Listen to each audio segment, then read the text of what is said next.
தந்தை, மகன், தூய ஆவியானவர் நம்மை நிறைவாக ஆசீர்வதிப்பாராக. ஆமென். சனிக்கிழமை அன்று அம்மாவுடைய ஜெபம், தாய் மரியாளுடைய ஆசீர்வாத ஜெபத்தில் நம்ம வாழும்படியாய் ஜெபிப்போம்.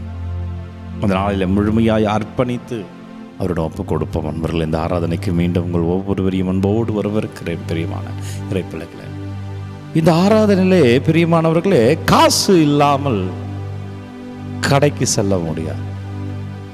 சும்மா ஒரு நகைச்சுவையாக தான் இருக்கும். கடையில் போய் ஏதாவது வாங்கணும்னா காசு வேணும் இல்லைங்களா? அந்த ஒரு தயாரிப்பாக நான் பார்க்குறேன்.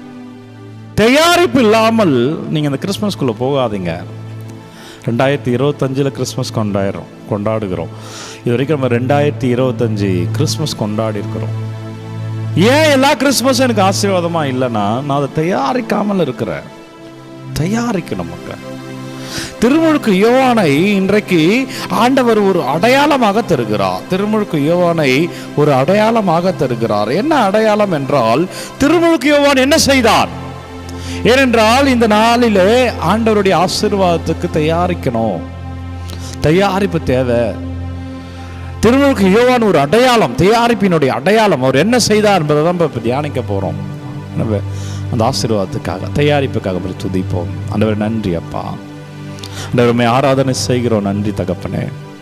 இந்த நாளில் நாங்கள் இந்த கிறிஸ்து பிறப்பிற்காக எங்களையே தயாரிக்க, இந்த கிறிஸ்து பிறப்பின் ஆசீர்வாதத்தை நாங்கள் நிறைவாய் பெற்றுக்கொள்ள உங்களை ஒப்பு கொடுச்சுவீங்க.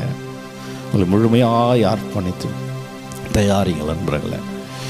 இந்த கடைசி நாளில் இருக்கும், திருவருகை காலத்தினுடைய 2ஆம் வாரத்தினுடைய கடைசி நாள். இந்த வாரம் முழுவதும் அமைதியை பற்றி தியானிக்கிறோம். போன ஞாயிற்றுக்கிழமை உங்கள் கோவிலில் உங்கள் பங்கு தந்தை அமைதி என்ற மெழுகுவர்த்தி ஏற்றி வைத்திருப்பார். இந்த அமைதினா என்னன்னா, ஆண்டவருடைய வருகைக்காய் காத்திருந்தவர்கள் பாவத்திலும் விழுகிறார்கள். ஏன்னா அந்த ஆண்டவருடைய வருகை காலம் தாழ்த்தவே அவர்கள் பாவத்தில் விழுகிறார்கள். அது வெளிப்பாடு என்னன்னா, நிறைய தோல்விகளை சந்திக்கிறாங்க. அவங்க அடிமையா போயிடுறாங்க. எனவே இந்த அடிமையாய் சென்றவர்களை ஆண்டவர் தேடி வருகிறார். அவர்கள் அவங்க அமைதியை இழந்துடுறாங்க. அடிமையா போனதால அவங்க மகிழ்ச்சியை, அமைதியை இழந்துடுறாங்க. ஆண்டவர் அந்த அமைதியை தர வருகிறார், அந்த இழந்ததை தர வருகிறார்.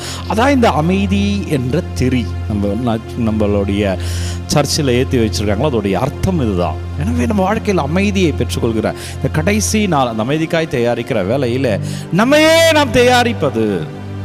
காசு இல்லாமல் கடைக்கு போக முடியாது.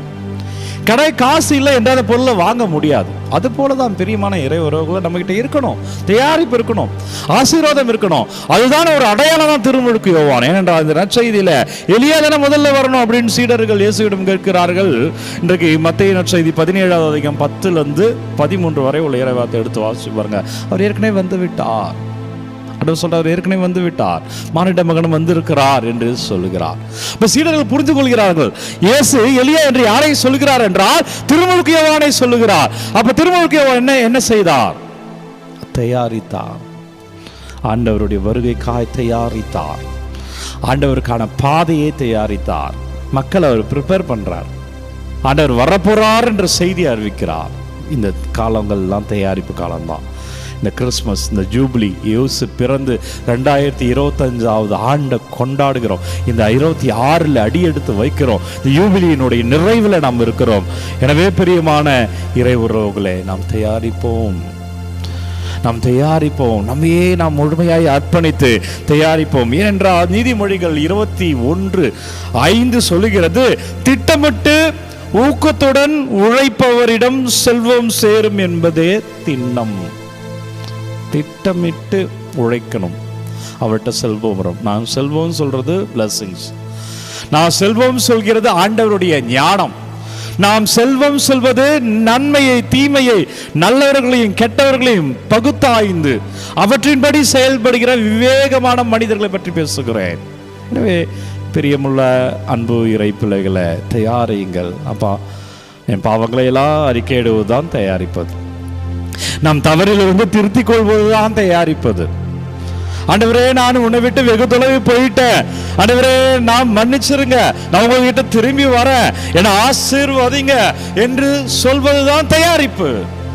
தயாரிங்க அன்பர்களே, வாழ்வீர்கள். தயாரிகள் இருப்பீர்கள், சாட்சியமாக இருப்பீர்கள். உங்களை ஒப்பு கொடுத்து தவறுகளுக்காய் மன்னிப்பு கேட்டு ஆசீர்வாதத்தை பெறுவோம். சனிக்கிழமை தாய் மரியா நமக்காக ஜெபிக்கிறார்கள். வல்லமையான தாய் மரியா ஜெபத்தில் ஆசீர்வாதத்தை அறுவடை செய்ய ஜெபிப்போம். நன்றி அப்பா, வல்லவரே நன்றி, நல்லவரே நன்றி, ஆசீர்வாதத்துக்கு நன்றி. ஆண்டவரே, ஜெபிக்கிற ஒவ்வொரு பிள்ளைகளும் தொடப்படுவார்களாக.